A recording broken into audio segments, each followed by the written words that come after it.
Atong i-unbox karon ang gift ni Julius ng last birthday.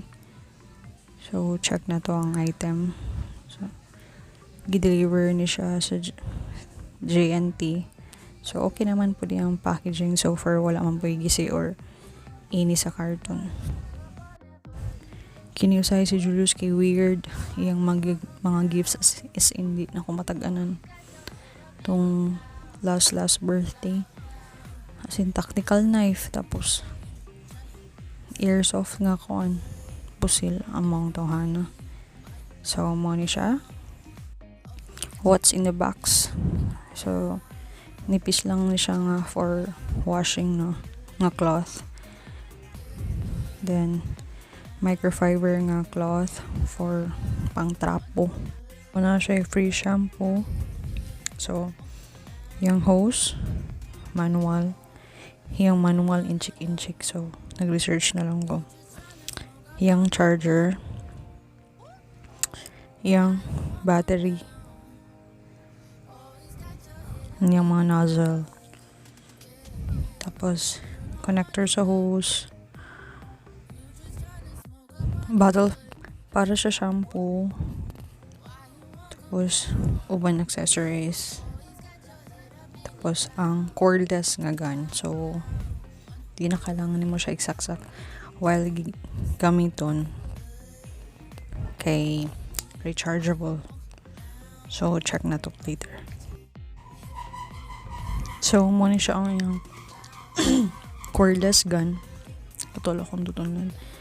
Tapos yung connector, so attach lang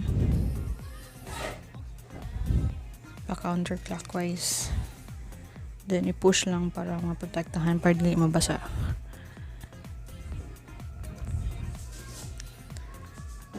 So na siya duha ka nozzle, ang red and white. So i-attach na to siya diri sa ubos para dili siya mawala or mawani. Then ang pagtaod ani, i-pull lang nimo siya, i-pull, then push, i-pull then i-push, then makita na to ang difference sa red o sa white. So at pag-attach sa battery, so i-press lang kinang red, so pa-slide siya, so press para ma-unlock, then push, slide. Taran! So muna siya ang free na shampoo. So check na to ha. So atong gamit is ang white na nozzle. So ang white na nozzle pabungkag siya. So more on ka lang mga nipis lang, bali light lang siya. So attach na to ang bottle sa shampoo. After na to ma-dissolve. So muna ni siya guys, para di na kasi mag-shampoo. So overview lang na to siya no. Tuod, wala ni siya brand, inchik. So ayun na kayo. Kung ano yung expectation. So kana dili kay siya is piso ang shampoo nga free. So makita niyo dili kay siya bula. Pero katong nagamit ko sa second na ako nagamit, akong gigamit is katong is for car wash lang siya. So far okay man po siya. So atong gipahumok ang mga lapok no. Ang pusil lang is bugat. So wash. Char.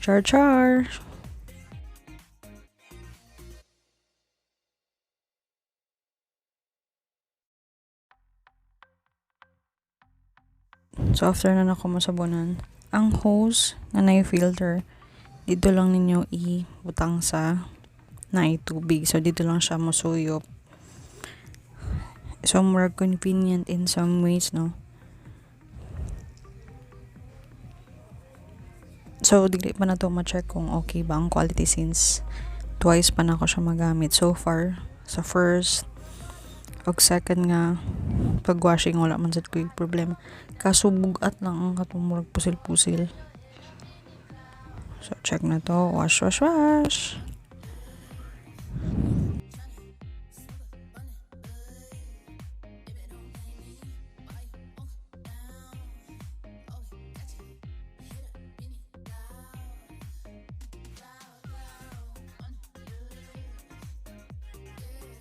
So, if i-change na to ang nozzle from white to red, so, yati kabugat. So, makita nyo ang difference, no? Kini siya for, kuan lang na siya, for ilalim sa mga fender, katong na kasagaan, dagan mga lapok.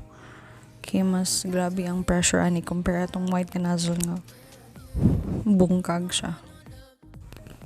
So, after na naggamit, first time na nagamit, so far, okay man sad, satisfied man sad. So, ato na lang i-check after 3 months kung asa gyud siya taman, since not sure kung magduga siya since dili siya branded. Pero check lang na to, basta depende lang din siya sa paggamit. Then, ang advantage lang ani is, dili na kailangan magdala-dala atong murag dako siya nga, murag na siya motor na kailangan nimo siya isaksak. So pwede ka maka-washing na miskan wala kurente, since battery operated siya. So pwede nimo siya madala-dala anywhere if ever na ay mga biyahe or unsa. So ang cons lang is if ever mangguba, dili wala siya, dili dayon available ang mga parts or wala siya technician. So basta hindi mapadong na po ni siya og disposable. So thank you gyapon, and thank you sa gift, no, kinagunaw na kag weird. Thank you, babe. So mo to, guys. So ang price is 1,900 then plus shipping fee. So far okay man sad ang packaging, no. Mag-update lang ko after 3 months kung okay pa ba siya. So, thank you for watching. Bye! Ayaw magkalimut pag mask, pag facial, and then vitamins. Thank you, guys. Tuod ay ang water consumption, no, ang akong nagamit is 2 lang ka balde, or depende lang siguro sa more personal preference, no, kung grabe gud mo maka-washing or unsa. So from gawa siya ang una nga hugaw, then plus sa 2 sa sabon, then pag waswas na kasi itong pang last na. So 2 ka balde, dili galon, bugo. So mo to, guys, hamping mo, then kung pwede kailan mo gawas kung pwede lang. Thanks.